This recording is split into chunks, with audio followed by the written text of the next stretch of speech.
The format is that Gráinne will speak for about 30 minutes or so, and then we'll open the floor to comments, discussions, observations that you may have.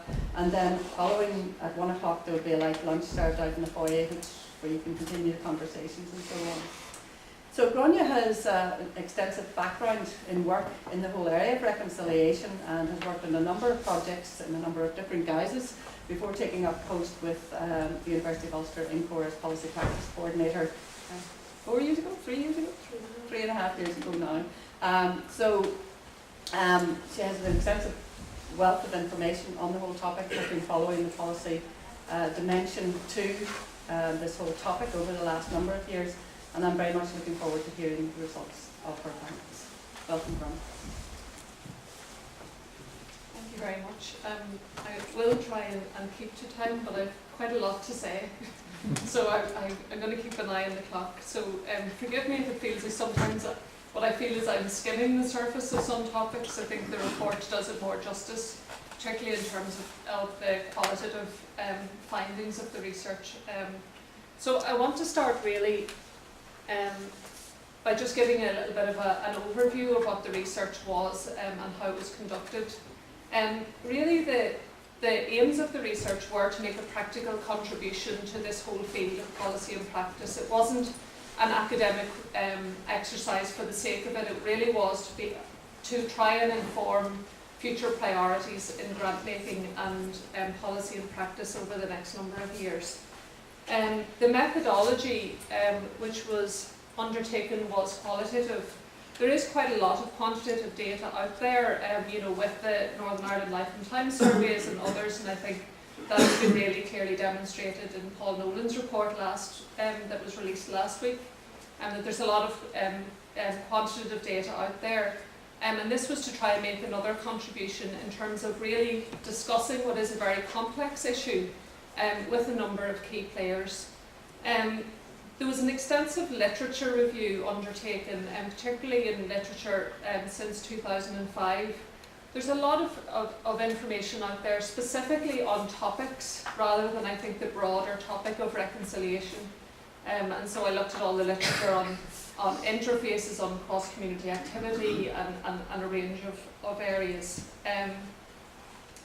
What I wanted to do was to identify a number of research subjects, and the goal was to interview between 21 and 30 people from a range of different sectors, from policy making, from practitioners, from grant makers and public officials as well. In the end, I interviewed 31 people, but as you'll appreciate, I could have interviewed 10 times that and still continued to have rich conversations with people on this topic. So I'm very conscious that obviously this is the views of 31 people that were chosen for the most part by myself in consultation with colleagues, but also in consultation with the funding body, which was the Equality Unit, the Directorate in the Office of the First Minister and Deputy First Minister. The data was then analysed. I did those long interviews with people and tried then to analyse it by theme, based on really 3 key questions. What do you feel are the successes to date in terms of good relations and reconciliation? And I'll come back to the issue of language in a moment. Secondly, what are the outstanding issues that you feel still need to be addressed? And thirdly, what are the priorities over the next 5 years? Now, the focus on 5 years was quite specific because I feel that there is going to be a number of different shifts and changes happening over the next 5 years in terms of policy making and grant making specifically. We would have also liked to have done a longer term study of what are the priorities over the next 10 and 20 years. But I think it's particularly timely to ask people to focus on what are the priorities and how do we best use resources that are available to us now and use the opportunity that exists now with the bedding down of the political institutions. A word on language and terminology. The title of the report is Progressing Good Relations and Reconciliation. From those of you that may know some of the work that I have done previously, my preference is to talk about reconciliation, and I know that there's a number of people in the room here that would probably support that view. But I'm also conscious that words are meaningful to people, and that language is heavy with interpretation. And so it was important for us not to go into the research with preconceptions about how other people define this whole area of relationship building and moving on and a shared future, etc. We know that there is a range of terms that are used, and language is very complex, and we've kind of shifted from the language of community relations to good relations, and some of that comes with statutory obligations and Section 75 and so on. And yet we've always had the language of reconciliation, including within the Belfast Good Friday Agreement. And yet, and it's still very prevalent among grant making, although that we've noted that within policy making, particularly with the more recent policy documents, it has fallen off the radar again. But so there's a dominance of these two main phrases, good relations and reconciliation, but I want to come back to that issue later again. And finally, the external context. This research was started in March 2010, and I started doing the interviews in June 2010. That was prior to the release of the Cohesion, Sharing and Integration consultation document. So, as you can imagine, in those first interviews that I was undertaking, when I was asking people about successes and outstanding challenges, quite a few people were referencing the absence of there being a new policy document. Then in late July of that year, the policy document was released. And as you can imagine, in response to that, there was also quite a lot of focus in terms of the discussion on what was the content of the policy document. I tried to remind people during the interviews that this research was separate from that consultation exercise, but as you can imagine, some of those issues began to be raised in terms of the themes that were coming out. So I think it's important to place it in context that the interview straddled that whole period, and that whole debate that was happening within the sector during the summer of 2010. I thought about skipping this section because, just for the purposes of time, because I think, it's always good just to focus on, what still needs to be done, but I felt it was still really important to reflect what people felt were the successes to date, because I feel that sometimes in this whole discussion that we have in the sector, we skip the successes and move on to the outstanding challenges. And actually some of the richness of the discussion that I had with the interviewees came from them having to reflect, and the challenge of having to reflect on what they actually saw as successes to date. I should say, in relation to successes, that people very quickly flipped, and once they identified a theme that they wanted to talk about in terms of successes, they also then kind of caveated it with all of the outstanding challenges as well. But I won't be able to take much time on this, but I do think it's important just to mention what those successes that people really did see were. I've also tried, I always find it really difficult, I think, when you're presenting qualitative research, not to want to give you a big chunk of interview text, and I have resisted that because I think it's too difficult to read. But I would say that there's such a richness in some of what people said to me that I've tried to quote as much as possible in the report. So what I'm pulling out is very tiny phrases that for me seem to sum up some of the issues that people were raising. So the first thing that people, and I've tried to prioritise these as well, this in terms of the number of times that these issues were mentioned. So the further I go down the list, it tends to be the less the things were mentioned.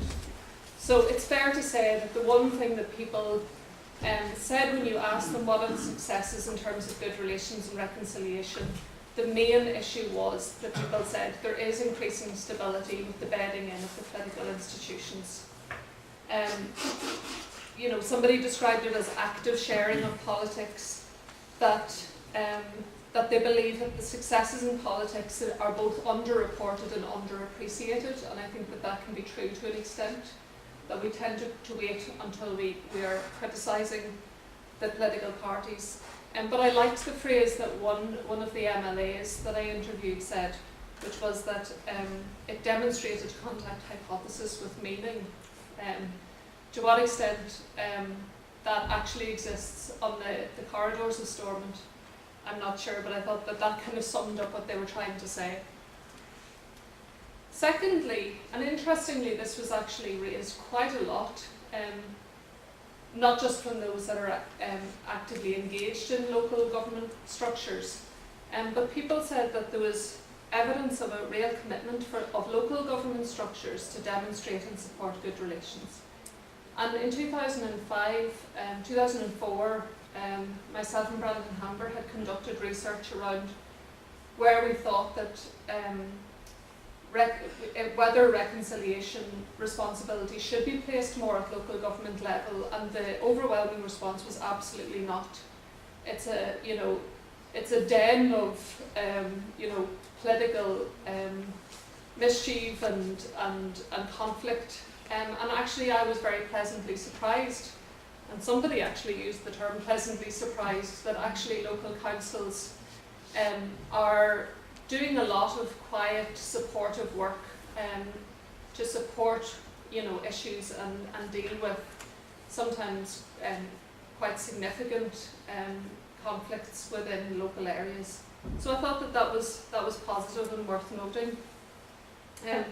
One person did mention that they thought that EU structures and the LSPs and the financial structures that have been put in place at local government level had put manners on councils, and that it was kind of superficial in some ways. But I think that there's an acknowledgement that there's a lot of interesting work going on there. The development of and implementation of relevant policy initiatives, despite the lack of movement in terms of the CSI document. People did note the shared future document in 2005 as a milestone, that there was now more of an articulation that there needs to be pragmatic financial reasons for policy initiatives to be brought forward, and again that the structures like the Community Relations Council and the Equality Commission that are now monitoring policies was very helpful in that regard. And people saw that as a perceptible shift, I think, away from community and voluntary sector having to take responsibility for a lot of good relations work that had been more embedded in government structures. Not surprisingly, people noted the reduction in violence and the threat of violence, noting that it was lessened considerably. Not as many as you would expect noted the transformation in policing structures and approaches, particularly noting in more recent times that the acceptance from all of the political parties now was very significant. And in terms of some of the physical manifestations of division, this reduction in territorial marking people really felt was a success, and some of that was again attributed to the work at local government level to try and reduce the levels of territorial marking, and how that leads to perceptions of how geographical areas are demarcated.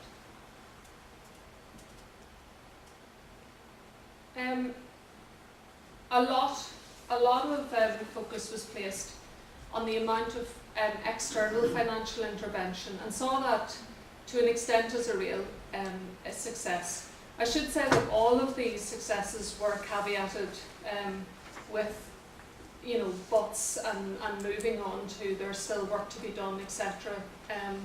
And in the case of external financial intervention, there was concerns about the level of dependency that there is now on external financial intervention.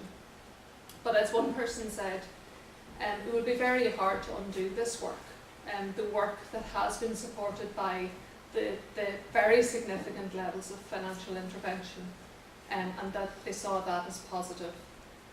People particularly noted the fact that with external intervention there's been a lot of innovation in terms of good relations and reconciliation work. And again, those are caveated, and I'll come back to that. But the structures that have been created in terms of partnership working were noted particularly. Less noted was the socioeconomic disadvantage being acknowledged and targeted. But I think that was important, and it was coming from particular interviewees that were saying that really, good relations and reconciliation will be demonstrated mainly by the reduction in the differentials between classes and communities. So that went from, that went beyond some of the kind of good relations type policies, but more referencing things like neighbourhood renewal and some of the other kind of social policies that have been implemented. As one community worker said, for a long time the community here did not feel the effect of the peace dividend, and he went on to say that that was actually having an effect on community relations across divisions as well. But with this work that has now been done to the area, this is their peace dividend, and that was very significant. It's really the material difference that people were feeling that also has an impact on how they feel about other communities as well. And also it was worth noting that people did mention the fact that at least while there isn't contact in a lot of other areas of people's lives, the level of contact and sharing in the workplace has been very significant. But people did put that down to legislation rather than any other meaningful reason that people were choosing to move into mixed workplaces, but rather the legislation since the 1970s has made that a reality, so those differentials don't exist to the same extent. So people talked about that as being an opportunity to be exposed to other people and other identities.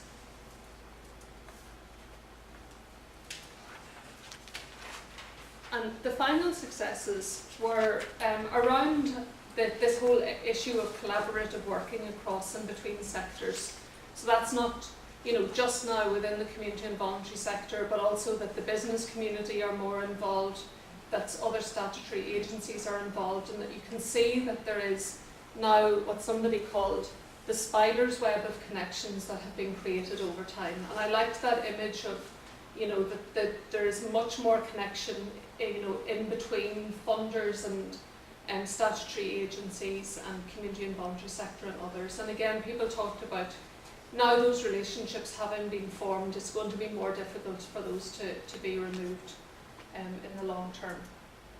And as one person said, even when politically things have collapsed, those relationships can be picked up again, and they felt that that was significant. Again, noted less than I would have thought was the fact that people felt that there was a lot of learning and experience and knowledge that had been built over time. And as somebody said, we're now having much more mature conversations about the type of work that needs to happen, and that was really to be welcomed.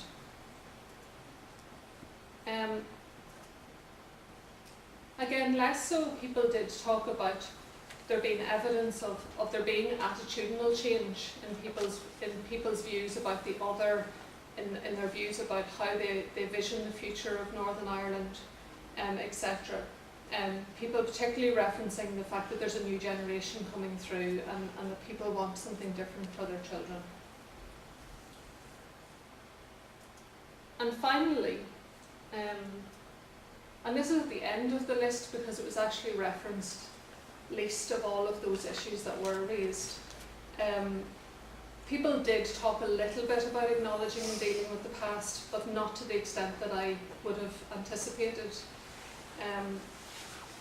One person talked about the fact that the awareness has been raised, but in terms of actual practical implementation of dealing with the past issues, there was still a lot of work to be done. And people did mention the fact that there's been a huge amount of work that has been done within the victim survivors sector, and that in itself which is an issue I'll come back to, is problematic in that people talk about acknowledging and dealing with the past as if it only relates to victim survivors issues, when I would view it as a much broader issue. But people talked about, you know, the release of the Saville report being a real moment of reconciliation in Northern Ireland, and referencing other small events that kind of add up to some acknowledgement of the past. So that's some of the successes. Some very quick observations about that section. First of all, actually respondents really struggled with this question. Every time I tried to bring them back to what do you think the successes are, they talked about the outstanding challenges. That isn't a judgment, it's an observation, but I think it's worth noting that we tend to focus a lot on the negatives rather than where we've already come from. Some of the things that weren't mentioned, and again, this is caveated by the fact that this was 31 people that were interviewed, but these were issues that just were not mentioned at all in the course of the interviews. The first being that actually people found it very difficult, and I did ask them specifically to identify specific good practice areas where they thought, you know, examples of programs that they felt really worked.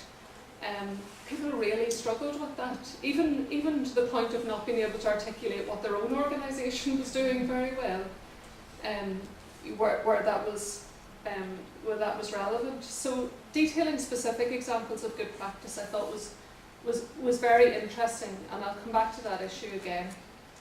Nobody mentioned demilitarisation at all, or demobilisation, or, you know, release of prisoners or anything as a contribution to good relations or reconciliation.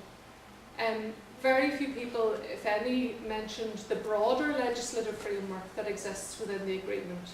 That includes, you know, things like the consent principle, adherence to equality and human rights, the establishment of these new commissions, the underwriting by the British and Irish governments. None of that was really mentioned as being significant.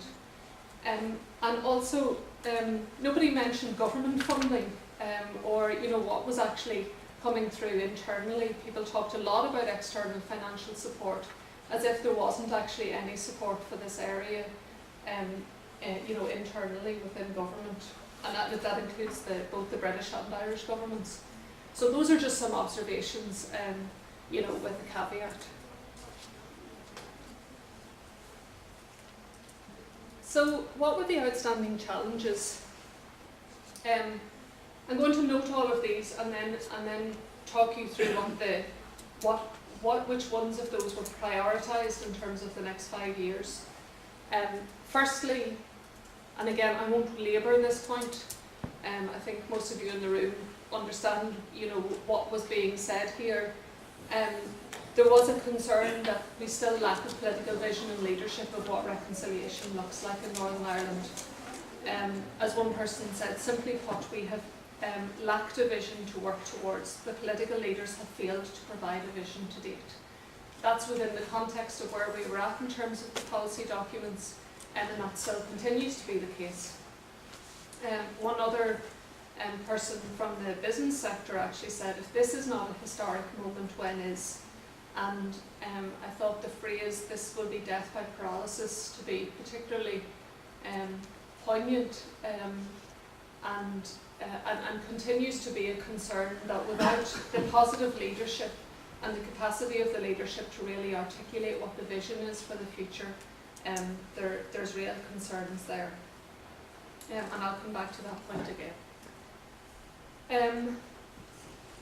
There was a real concern that despite there being more awareness of the need to de-silo what is happening within government departments, there was still a lack of cross-departmental and cross-agency policy development. There are now some structures that exist in order to communicate between them, but actually in some sense it's quite superficial, and what one government department is doing not only is happening in isolation, but is also happening because of different ideological positions of the political parties leading those departments. And so that is having an impact on the levels of cooperation that can exist. And I won't go into a huge debate about it now, but it was very striking to me in the interviews the different views about the relationship between good relations and equality, and that reflects some of the political party positions, which has also trickled down into the community and voluntary sector. But you know, there was people that were saying we really do need to have a thorough debate and talk through these concepts, because if we don't understand what we mean by good relations and how it relates to equality, we are really concerned. Another person said, there appears to be a feeling that everything can be solved through economic drivers, and it cannot. And I think that sums up some of the discussions that have been happening within the sector around the relationship between good relations and equality. Another person was concerned that actually within this discussion, the range of the political spectrum has narrowed, and that has affected the type of policies that are or are not being developed.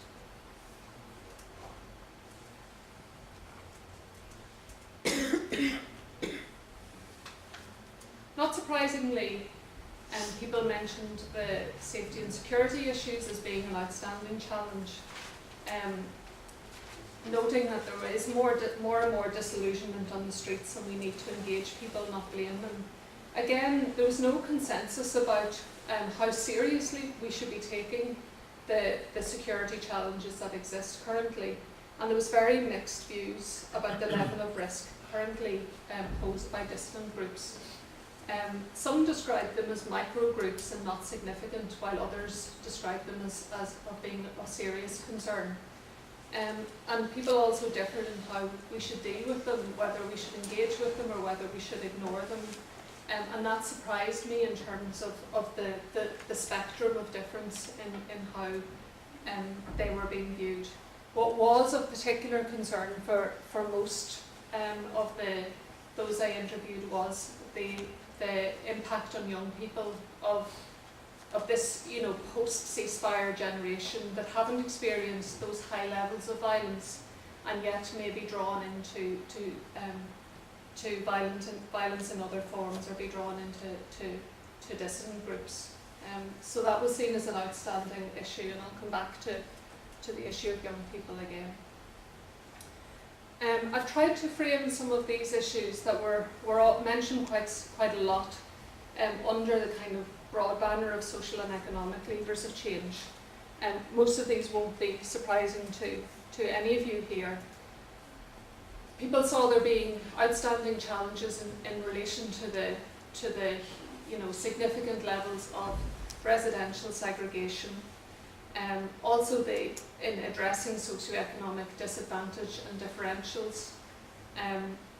In the education and youth provision sector, and broadly speaking, people were saying that there's just no strategy, and there's no overall strategy for working with children and young people that traverses, you know, the formal education sector, but also the statutory and non-statutory youth sectors. So these are all happening in isolation from each other, using different methodologies and approaches. The issue of contact within the formal education sector was of course significant in terms of the discussions around levels of integration. But also people were concerned that there isn't any coherence around methodologies and approaches for working with young people, and that needs significant work. Interfaces and physical barriers.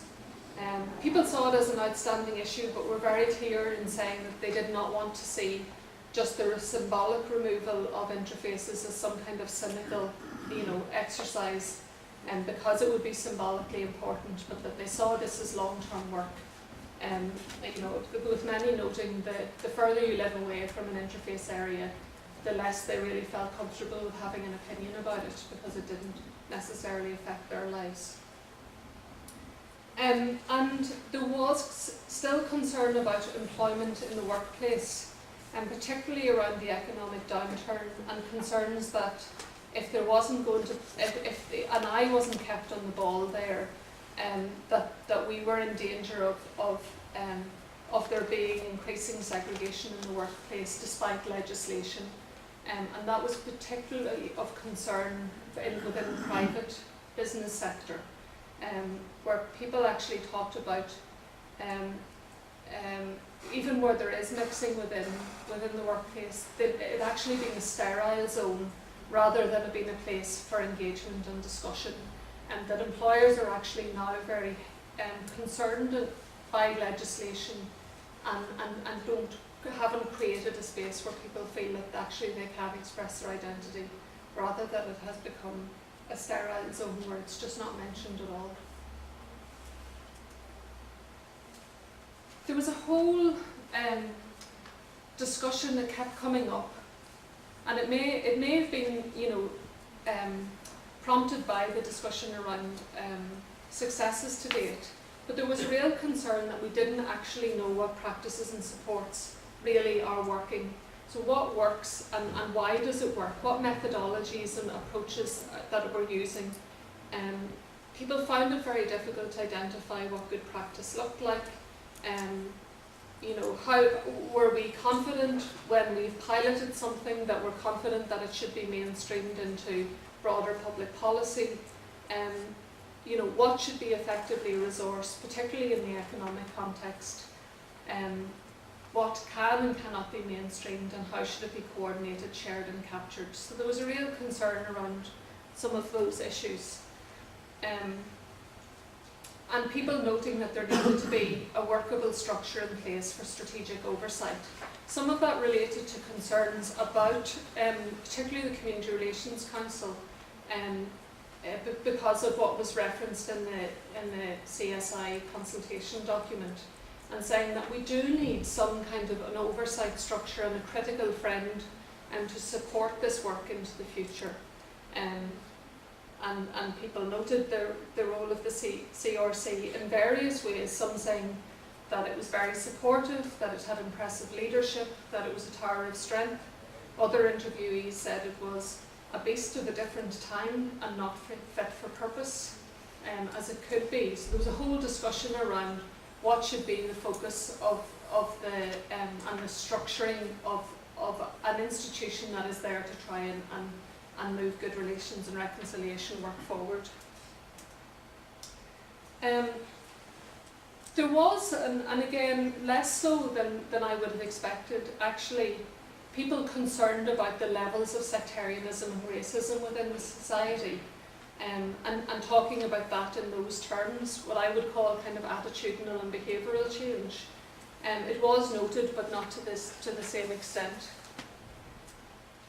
People were concerned that we still haven't found appropriate ways for people to express their identity, although noting that there has been significant work done around issues like parading, but that again that was kind of legislative rather than actually about us having as a society really discussed and debated those issues.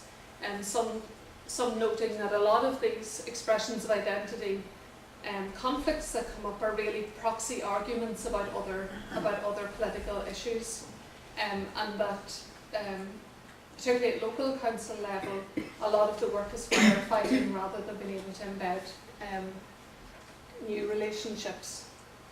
And again, acknowledging and dealing with the past, much less reference than I would have expected, and I'll come back to that. So, what were the priorities that people identified over the next 5 years? There were 12 main ones that I could really extract from the interviews. First being that there needed to be a clearly articulated vision and direction of travel. I think that's clear. And within that there needed to be the development of strategic agreement and practical implementation across departmental working within government. Things like the proposal for a ministerial panel that was in the CSI document was actually cautiously welcomed if it meant that there would be less siloing within government departments. The development and strengthening of cross-sectoral collaborative structures. It was noted that a lot of these kind of formal and informal structures actually exist, but they're often created due to funding imperatives, and there's a real concern that if funding doesn't exist to work on particular issues, that a lot of these kind of structures will begin to unravel and that spider's web of connections will begin to unravel as well. There was real concern, and this is related to an extent to the whole issue of the review of public administration, that the roles and responsibilities of local government in terms of delivering good relations objectives are not clear, and there needed to be work done to really solidify what it was that local government could do, and that should be properly resourced. And there's real concern that actually the work at local council level isn't being properly resourced, and that those that are working there are underpaid essentially, and overworked in terms of some of the work that they are now expected to deliver on.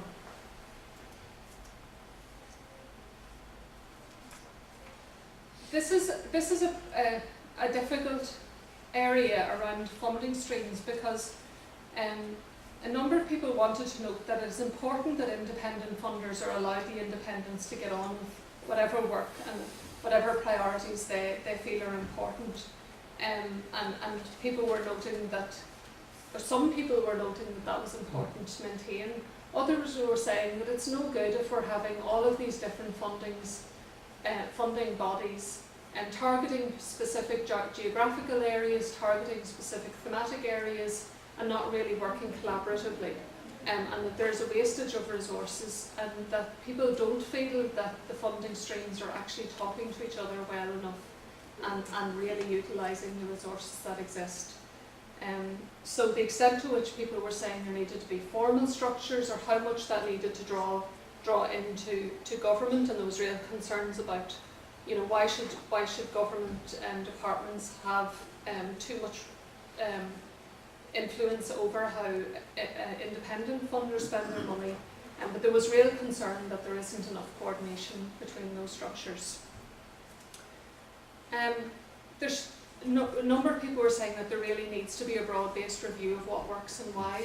In fact, one MLA that I interviewed, which I thought was slightly concerning, said, "I think we should just stop funding everything."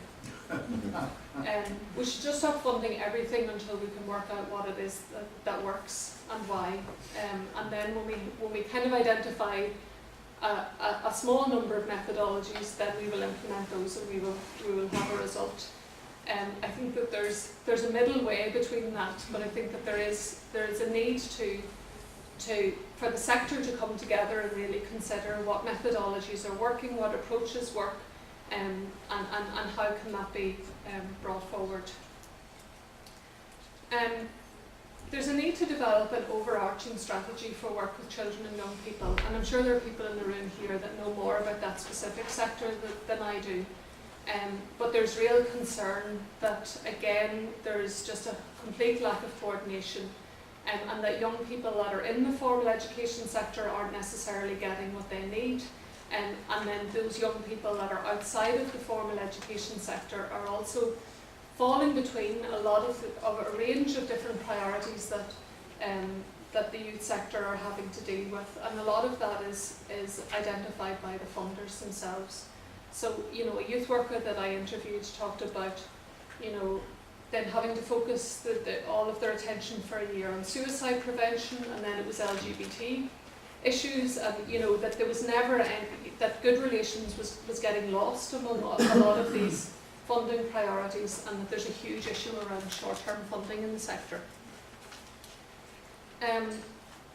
Demonstrating active political support for both integrated and shared forms of education. People talked about that in terms of both moral and practical support. A continuing need to prioritise economic and social regeneration, and how people linked that was that, until we have people that are mobile and willing to move outside of their own communities, then how can we actually create greater interconnections between individuals and communities? There was a concern that specifically that the community and voluntary sector are not prepared well for the new economic and policy context, and that actually a debate around what the community and voluntary sector will look like has actually not really taken place. There's a need to explore and test new opportunities for residential mixing, and in the next 5 years a need to prepare for key commemorative events, given the number of commemorative events that are coming up. I have a number of specific recommendations at the end of the report. I don't have time to go into them now, and maybe we can bring up some of those in the discussions. But I want to just focus on one, because I think I want to bring this back to why I chose the title of reconciliation for this particular talk. I think a lot of this is being hampered by the need for us to embrace a language of profound change, and the fact that within the sector now we are so confused around the terminology that is being used, whether it's good relations or community cohesion or whatever, means that actually at policy level, I think both our politicians and officials are actually finding it very difficult to frame what a vision of the future looks like. My preference would be that we look at not just using a term such as reconciliation, but understanding what that term means, and what aspects that have already been addressed here fall under that kind of language of reconciliation. I'll leave it there because I know that there should be time for questions, and maybe we can pick this up. But I think some of the recommendations that I'm making are also things that people have prioritised in terms of the next 5 years. But I think it's particularly important that we frame this within something that is understandable, and that all of our political leaders and the other sectors actually understand what we mean when we articulate that vision of a future over the next 5 years and beyond. Thank you.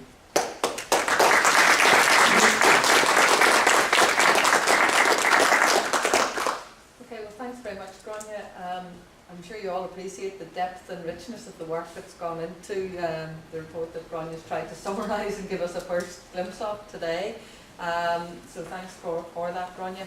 I'm sure there are comments or questions on the floor, and Gráinne's happy to take some of those. And feel free to make it more discursive. It doesn't have to be formal questions. It can be comments if that's what you'd like to do. I think we'll stop the recording now because we don't have a mic. Yeah. Thank you. Sorry,